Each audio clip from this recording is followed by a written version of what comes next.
ஏயா தம்பி, நீ காதலிச்ச பிள்ளை இன்னொருத்தனை கல்யாணம் பண்ணிட்டு போகணும்னு தெரிஞ்சோடனே போய் தண்டவாளத்தில் தலையை வச்சு சாக போயிட்ட. செத்துட்டா சரியா போகுமையா?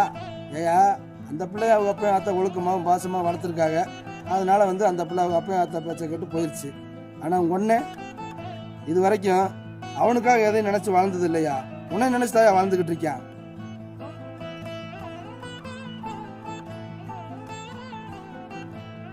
யோ, தான் வாழ்க்கையை பத்தி கூட நினைக்காம தம்பதியை உசுறு வாழ்ந்துகிட்டு இருக்காயா உங்க ஒண்ணு.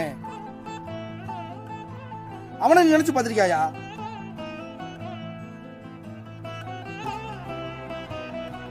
தம்பி, தோல்வி வந்த பிறகு ஏன் வெற்றி வருது தெரியுமா? அந்த தோல்விக்குள்ளதே கஷ்டம் நஷ்டம் எல்லாமே இருக்கு. ஏன் அந்த காதல் தோல்வியை நீ ஒரு அனுபவமா எடுத்துக்கிற கூடாது? அண்ணன் முகத்தை பாரியா.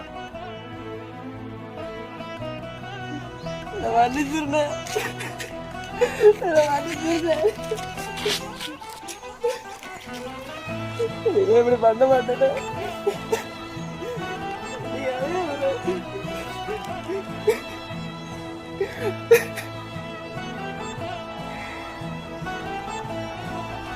தம்பி, உசுறு வாழ்றதே உனக்காக தான்டா.